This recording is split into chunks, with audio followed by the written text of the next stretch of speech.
Hello everyone, nice to see you again and welcome back to Pacific Front channel. I can't believe we are halfway through 2022 already. Whatever you do these past 6 months, I hope all of you had a great time. As we always do at the end of each month, today we're gonna look back at what happened in the Indo-Pacific region in June 2022. What stories do we have today? Let's jump into the video. The first story comes from the Indonesian Navy. On 9 June, they held the first steel cutting and killing ceremony of a very strange type of ships. They call it Kapal Corvette Rudal Heli VVIP dan Kepresidenan, or in English, Presidential and VVIP Helicopter Missile Corvette. She is built by PT Karimun Anugrah Sejati in Batam and named KRI Bung Karno, a familiar nickname of Indonesia's founding father, Sukarno. As the name suggests, her role is to support the movement of Indonesian President at sea, also as a command ship during emergency, and to conduct other missions such as maritime patrol and logistic support. She has a length of 74 meters, maximum speed of 24 knots, and will be equipped with 40 and 20mm cannons, missiles, also high-level security system, and luxurious interior. She is scheduled to be completed by 2023 to replace the KRI Barracuda 633. I have so many questions about this Corvette, but the main one is why? Why did we build this Corvette in the first place? Is there any urgency or need to build a VVIP naval Corvette? Absolutely not. Let's take a look at her classification. She is a naval vessel the size of a Corvette, but will have a luxurious interior. At the same time, she is a vessel to transport a president and VVIP guests, but she is armed for war. What is this? A warship or a yacht? I bet functionally, her capability will be average as well. Her speed and armaments are not as fast nor as powerful as other corvettes in its class. And with some quarter of room of the vessel will be dedicated to host VVIP guests, it will only cut her function to operate as a warship. I don't even know what they mean with high-level security system, because 40 and 20mm cannons and I assume just 2 to 4 missiles can be considered as a high-level security.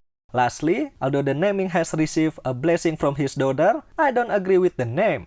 Normally, a high-profile or sacred name like a country president is given to the aircraft carrier or the flagship of a country. But the Indonesian Navy gave it to a corvette. They should have known better. The name Bung Karno, Sukarno, and other Indonesian presidents or vice presidents should be given to the biggest, most powerful warship in the Indonesian Navy inventory, not to a 74-meter corvette with limited firepower like this one. Moving on to the second story, this month, the Indonesian Navy also received 3 new air assets in the form of 1 CN-235 MPA and 2 Panther ASW helicopters. The handover ceremony was held at the Indonesian Aerospace Facility on 15 June and attended by the Defense Minister and the Chief of Staff of the Navy.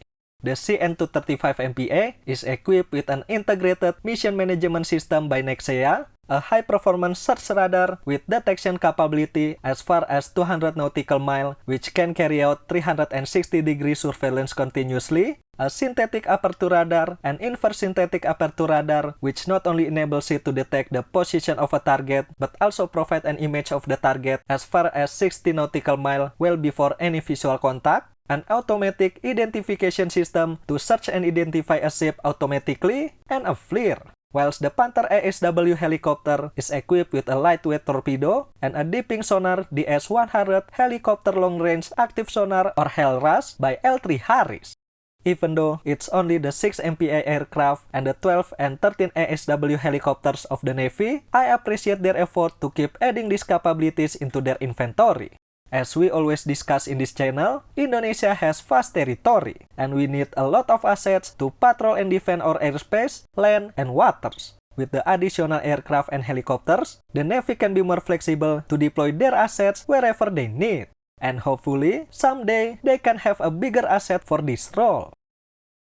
The next story comes from China. On 17 June, China launched its largest and most impressive aircraft carrier to date, the Fujian, also known as the Type 003, at Jiangnan Shipyard in Shanghai. The Fujian is comparable in size to the US Navy's Nimitz and Ford classes, became the first non-American carrier to do so. She has a length of 316 meter, beam of 76 meter, and displacement of around 70,000 tons. Her design is similar in many ways too. She's not using a ski jump anymore like her predecessors, but using a Kato bar with electromagnetic aircraft launch system or EMALS like the Ford class has. However, she's not powered by nuclear propulsion. She's expected to carry the J-35 fighter aircraft, China's answer to the F-35C, and the Xi'an KJ-600 AEW aircraft, a copied A-2D Hawkeye.